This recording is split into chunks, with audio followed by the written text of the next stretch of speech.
Estados Unidos tiene ahora a dos líderes mundiales, y no podrían ser más distintos. Uno lidera con poder y división, el otro con una fuerza silenciosa y un llamado a la paz. El Papa León XIV, nacido Robert Francis Prevost, es el primer papa en la historia nacido en Estados Unidos. Pero su elección no fue solo un símbolo. Se sintió como un rechazo al tono de la era Trump, un giro hacia la compasión y la claridad moral. Desde la inteligencia artificial hasta la inmigración, pasando por el género y el cambio climático, León XIV ya está transformando las conversaciones globales. Detrás de la sotana blanca hay un hombre moldeado por el conflicto, la conciencia y una profunda convicción. Estos son los 10 datos más impactantes sobre el nuevo Papa. Cada uno revela cuán audaz y complejo es realmente este pontífice. Dale like y suscríbete para más historias que importan. Según el cardenal Fernando Chomalí, de Argentina, sí, alguien que conoce personalmente a León, el Papa eligió el nombre León, no solo porque sonaba fuerte o tradicional. No, fue una referencia clara a León XIII, el Papa que enfrentó las convulsiones de la Revolución Industrial con su encíclica pionera Rerum Novarum, un texto que se atrevió a hablar del caos moral del cambio moderno. ¿Y León XIV? Él nos ve ahora en medio de otro tipo de revolución, no con máquinas de vapor o fábricas, sino con inteligencia artificial y robótica. Como lo expresó Chomalí, se trata de un cambio copernicano, y León cree que la Iglesia puede y debe responder con claridad moral y fortaleza intelectual. No tiene miedo de decir, el mundo está perplejo y necesita dirección. Y eso es exactamente lo que trató de ofrecer desde el inicio. Retrocedamos a cuando aún era el cardenal Prevost. En mayo de 2023, dijo algo que se me quedó grabado, que los obispos deben priorizar la fe por encima de la administración. O sea, eso es atrevido, ¿no?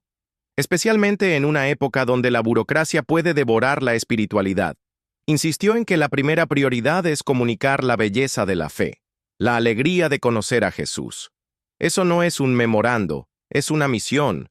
Así que cuando León XIV dio su primer mensaje como papa, no habló de poder ni de política. Habló de paz, la paz de Cristo resucitado, ese tipo de paz que desarma no solo ejércitos, sino también nuestros corazones endurecidos. Construyó sobre el mensaje de amor y misericordia del Papa Francisco y dijo algo tan simple y tan necesario. Dios los ama a todos, y el mal no prevalecerá. Esa es una de esas frases que se quedan en el alma. Ahora bien, si observamos los temas de ese primer discurso, se nota dónde está su corazón. Habló de la luz en medio de la oscuridad, de ser una iglesia misionera, abierta, dialogante, cercana al sufrimiento, sin miedo. 2 veces nos instó, no tengan miedo. Una clara evocación de Juan Pablo II. Y en el centro de todo esto, la unidad, in illo uno unum. En Cristo, somos uno. Ahora hablemos de sinodalidad. Sí, esa palabra que ha resonado por los pasillos del Vaticano en los últimos años. León está totalmente comprometido. Lo ve como más que una estructura. Es espiritual. Se trata de escuchar. Escucharnos entre nosotros. Sí, pero sobre todo al Espíritu Santo. Cree que esta es la manera de sanar la división, no mediante decretos desde arriba, sino mediante el discernimiento compartido. Pero que no haya duda. No teme trazar líneas claras. Tomemos el papel de las mujeres en la Iglesia. Si bien valora sus voces, destacando cómo las mujeres nombradas en órganos clave del Vaticano han aportado ideas cruciales, se mantiene firme en su oposición a su ordenación al diaconado. ¿Su razonamiento? No es una solución rápida, y podría incluso generar nuevos desafíos. Algunos lo verán como precaución, otros como una decepción. Pero, una vez más, es coherente en su enfoque, mesurado, deliberado, y con el objetivo de lograr unidad, no agitación. Políticamente, León XIV es lo que algunos llamarían un centrista, o mejor aún, un constructor de puentes. La República lo llamó cosmopolita, alguien capaz de hablar tanto a conservadores como a progresistas. Y se nota. Está en contra de la eutanasia, el aborto y la pena de muerte, sí. Pero también apoyó a los refugiados venezolanos, denunció las políticas migratorias duras y criticó la reunión del gobierno de Trump con Bukele, de El Salvador, por acuerdos carcelarios. No se encasilla en líneas partidistas. En las redes sociales, donde, seamos honestos, la Iglesia ha tenido dificultades, León es cauto. Advierte contra fomentar la división. Quiere que la comunicación construya comunión, no que la rompa. Y si has leído sus declaraciones pasadas, especialmente durante la pandemia, verás esa misma mano firme. Apoyó las vacunas, expresó solidaridad con los manifestantes por la muerte de George Floyd y nunca evitó denunciar la injusticia, aun cuando provenía de figuras políticas poderosas. Pero quizás una de las áreas más sensibles en el Ministerio Público de León es cómo aborda los temas LGBTQ. Aquí ha caminado por una cuerda floja. No respaldó ni rechazó por completo el documento Vaticano Fiducia Supplicans sobre las bendiciones a parejas del mismo sexo. En cambio, remitió la interpretación a las conferencias episcopales locales, pidiéndoles que lo contextualicen con sensibilidad cultural. En cierto modo, esa es una jugada clásica de León, reconocer la complejidad sin comprometer el Evangelio. Dicho esto, en años anteriores adoptó posturas más duras. Fue crítico con lo que llamó ideología de género en las escuelas peruanas y expresó preocupación por cómo la cultura popular retrataba a las familias del mismo sexo. Así que, si bien su tono ha cambiado, sus convicciones centrales no han variado del todo. Esta es un área donde su legado podría seguir evolucionando o enfrentar resistencia. Entonces, ¿quién es exactamente el Papa León XIV? Vamos a profundizar. Nació el 14 de septiembre de 1955 en Chicago, Illinois. Robert, o Rob, como lo conocían de niño, provenía de una familia profundamente arraigada con una rica herencia cultural.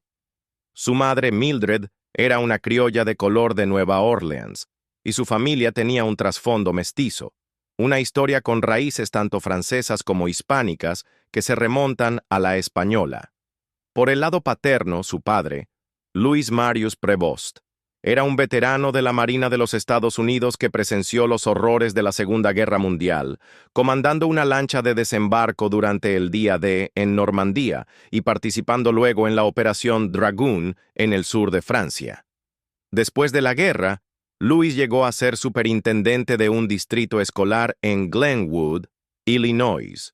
Robert también tenía dos hermanos mayores, Louis y John, y juntos crecieron en Dalton, Illinois, justo a las afueras de Chicago. La vida familiar estaba impregnada de fe.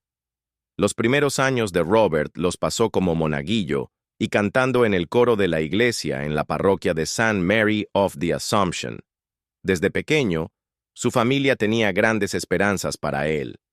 No necesariamente como sacerdote, claro. Aunque le apasionaba representar la misa con sus hermanos, no se trataba solo de devoción religiosa. Era un intérprete nato con inclinación por el escenario. Sin embargo, ante los ojos de sus padres, estaba destinado a algo más grande dentro de la iglesia. Y no era solo un sueño descabellado. Ya en la secundaria, los talentos de Robert en oratoria, debate y liderazgo comenzaban a destacar. En la escuela secundaria del Seminario de San Agustín, fue una figura destacada, fungiendo como editor en jefe del anuario escolar y participando activamente en el liderazgo estudiantil como miembro de la Sociedad Nacional de Honor. Avanzando a sus años universitarios, el camino de Robert siguió tomando forma. Asistió a la Universidad de Villanova, donde obtuvo su licenciatura en matemáticas, un logro impresionante para alguien con una comprensión tan intuitiva de temas complejos. Pero su trayectoria académica no terminó ahí. Tras graduarse, Robert se trasladó a la Catholic Theological Union en Chicago, donde cursó una maestría en divinidad y comenzó a enseñar en la escuela secundaria Saint Rita de Casia, mientras completaba sus estudios. Este equilibrio entre rigor académico y enseñanza práctica lo preparó sin duda para su futuro rol en la Iglesia. Pero el verdadero punto de inflexión en su carrera intelectual llegó cuando Robert viajó a Roma para continuar sus estudios en la Pontificia Universidad de Santo Tomás de Aquino. Allí obtuvo su licenciatura y doctorado en Derecho Canónico, con una tesis centrada en la autoridad del prior local dentro de la Orden de San Agustín. Un tema bastante apropiado para alguien tan profundamente arraigado en la vida agustiniana, ¿no crees? Para cuando llegó el año 2014, la Universidad de Villanova le otorgó un doctorado en humanidades, consolidando su estatus como académico y como un hombre cuya pericia en derecho canónico era ampliamente respetada. El camino de Robert fue trazado desde temprano. Su hermano, John, recuerda que desde joven, Robert tenía un deseo inquebrantable de unirse al sacerdocio.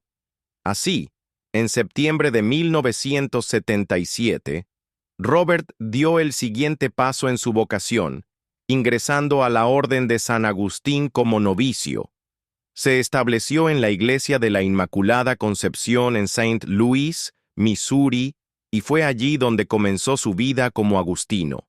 Para septiembre de 1978, profesó sus primeros votos, y en agosto de 1981, hizo sus votos solemnes, comprometiéndose plenamente con la orden. No pasó mucho tiempo antes de que la dedicación de Robert a su fe y educación lo llevara a Roma, donde fue ordenado sacerdote el 19 de junio de 1982 por el arzobispo Jean Jadot. Pero la historia de Robert no se queda solo entre las paredes de la iglesia. Su espíritu misionero lo llevó mucho más allá de Roma, cuando se unió a la misión agustiniana en Perú en 1985. Allí, no solo sirvió, sino que lideró. Se convirtió en canciller de la prelatura territorial de Chulucanas, un cargo que ocupó durante un año, y continuó fortaleciendo su influencia dentro de la orden agustiniana. A medida que avanzaba su carrera, Robert regresó a Estados Unidos en 1987, tras defender su tesis doctoral. Fue nombrado director de vocaciones y director de misiones de la provincia agustiniana de Nuestra Madre del Buen Consejo en Olympia Fields, Illinois, mientras colaboraba estrechamente con el cuerpo docente del noviciado agustiniano en Oconomowoc, Wisconsin. Pero para 1988, Robert volvió al Perú, donde dejaría una huella duradera durante casi una década. En Trujillo, encabezó el seminario agustino, enseñó derecho canónico e incluso sirvió como juez en el Tribunal Eclesiástico Regional. Pero su labor no se detuvo ahí. Robert estuvo profundamente involucrado en el ministerio parroquial, especialmente en las zonas periféricas de la ciudad, donde trabajó con comunidades marginadas. Sus esfuerzos no solo se centraron en la educación y el servicio. Desempeñó un papel crucial en la captación de vocaciones peruanas para el sacerdocio y en formar líderes dentro de la orden agustiniana. Pero la historia de Robert también es una de lucha por lo correcto.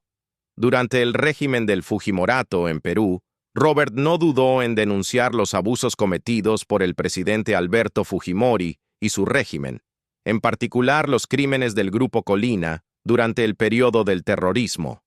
Robert no se limitó a ser un observador, estuvo profundamente involucrado en la defensa de los derechos humanos del pueblo peruano.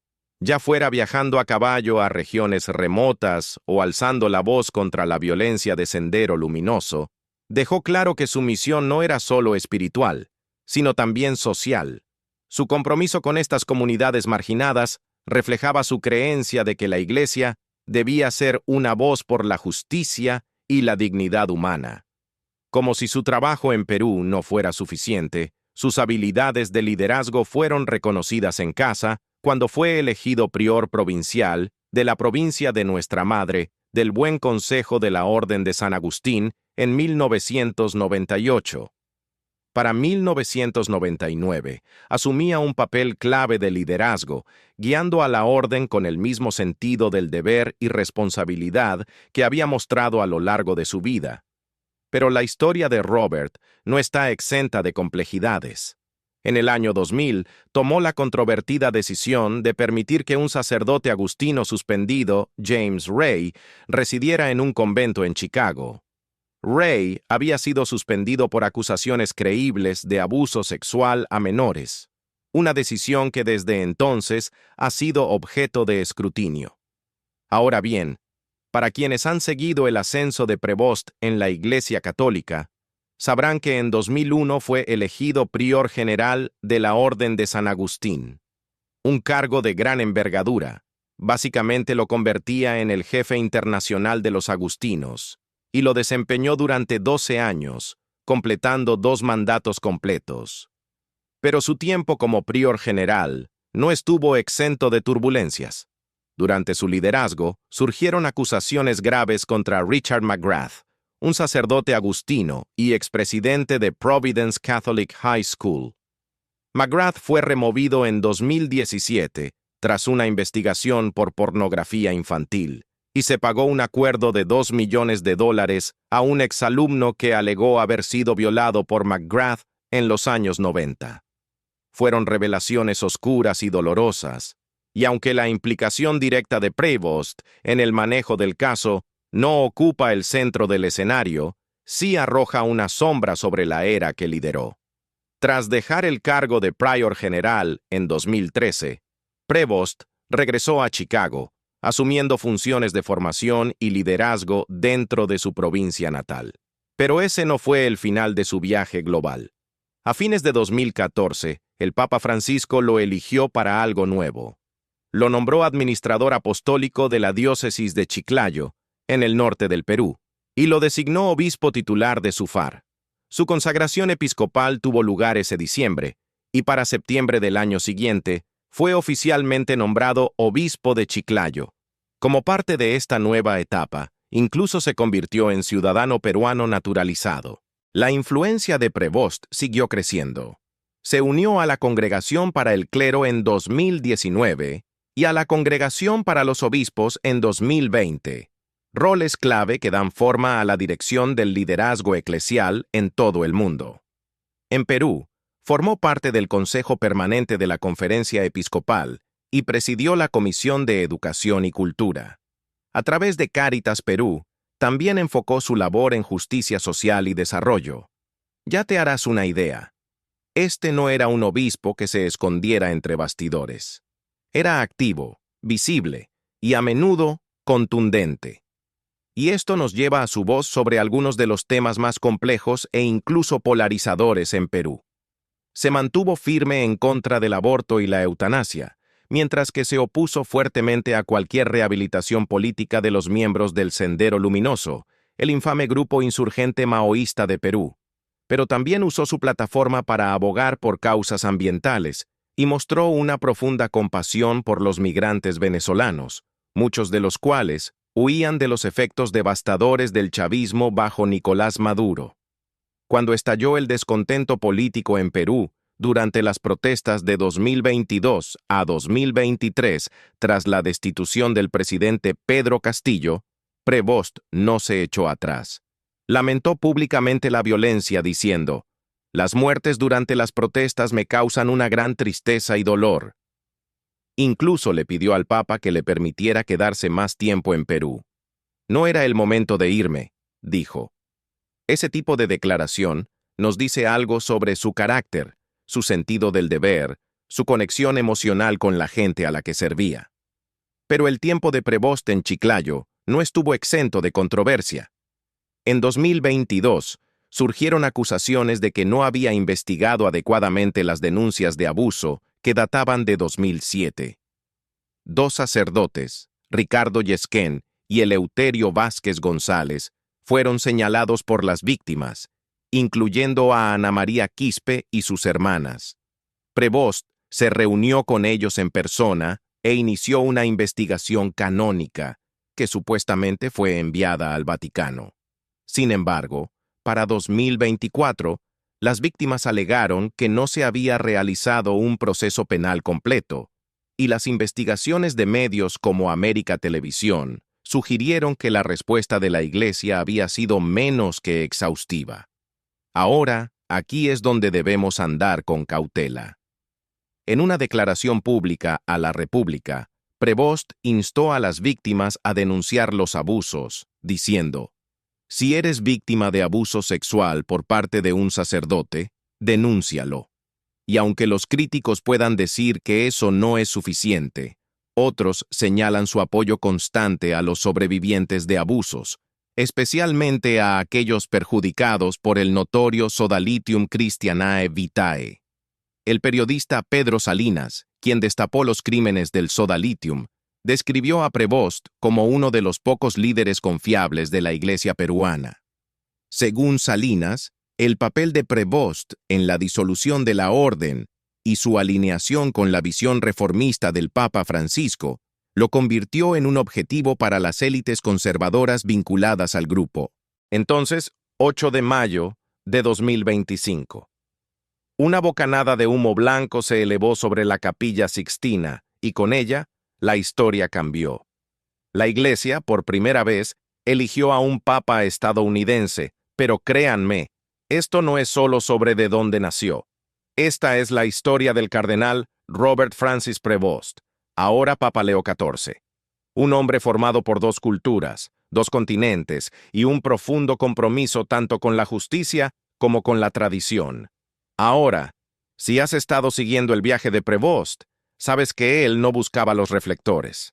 De hecho, cuando el Papa Francisco lo nombró en 2023 prefecto del dicasterio para los obispos, Prevost admitió abiertamente que preferiría quedarse en Perú, su hogar adoptivo.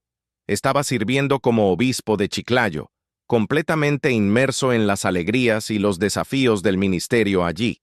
Pero cuando Roma llama, especialmente bajo un papa como Francisco, decir que no realmente no es una opción.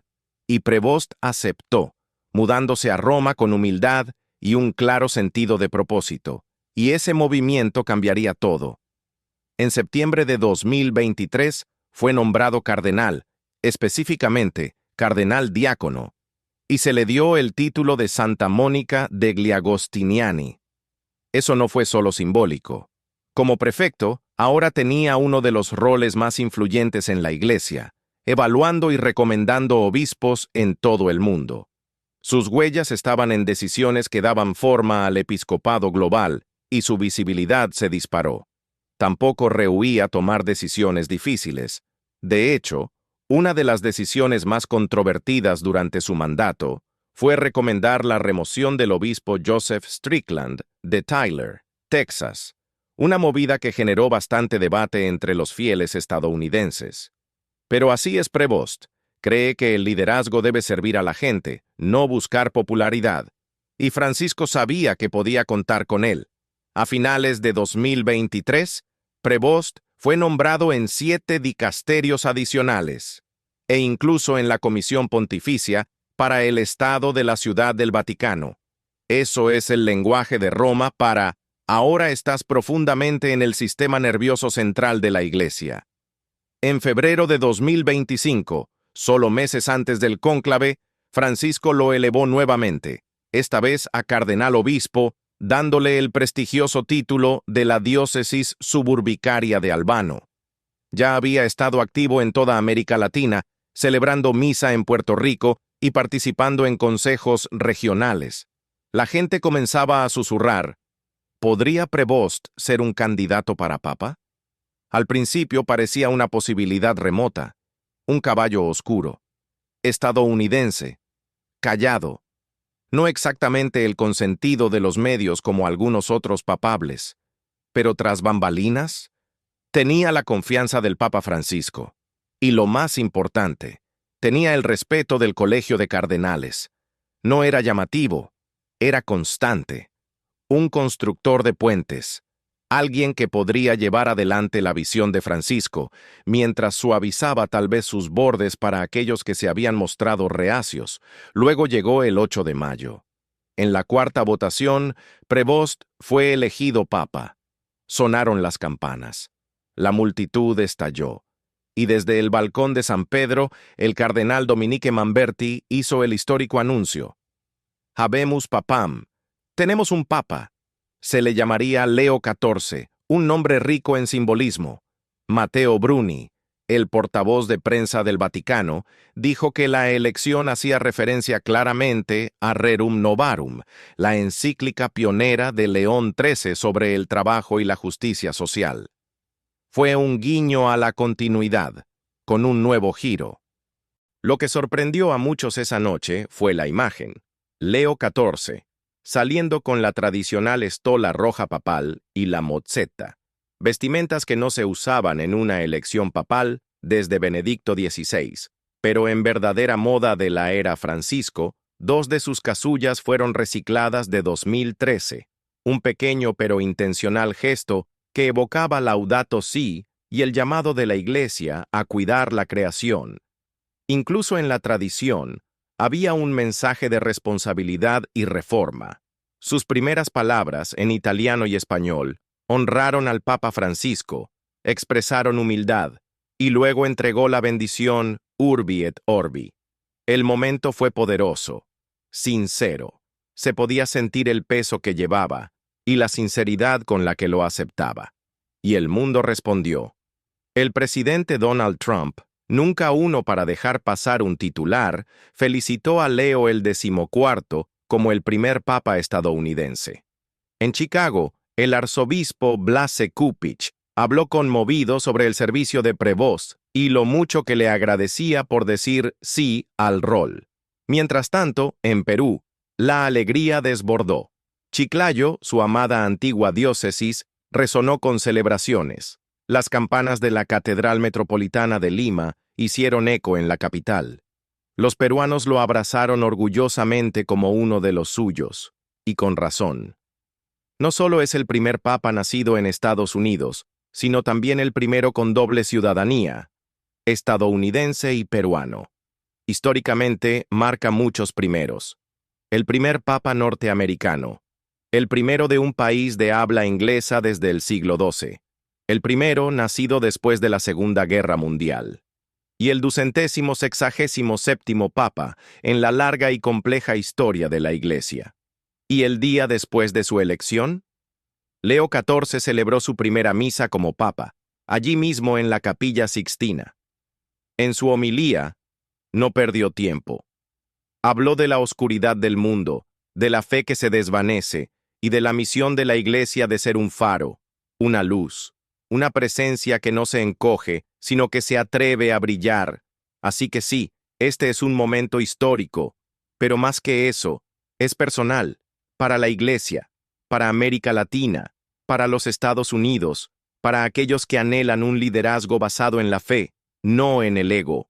El Papa Leo XIV es un puente entre hemisferios, entre culturas, entre tradición y cambio. Y mientras da sus primeros pasos como papa, todos los ojos están puestos en él, no con escepticismo, sino con esperanza cautelosa. Porque al final, no se trata de dónde es un papa, se trata de a dónde lidera. Si quieres entender el futuro de la Iglesia y del mundo, no te pierdas lo que viene. Dale like, suscríbete y acompáñanos en el viaje que tenemos por delante.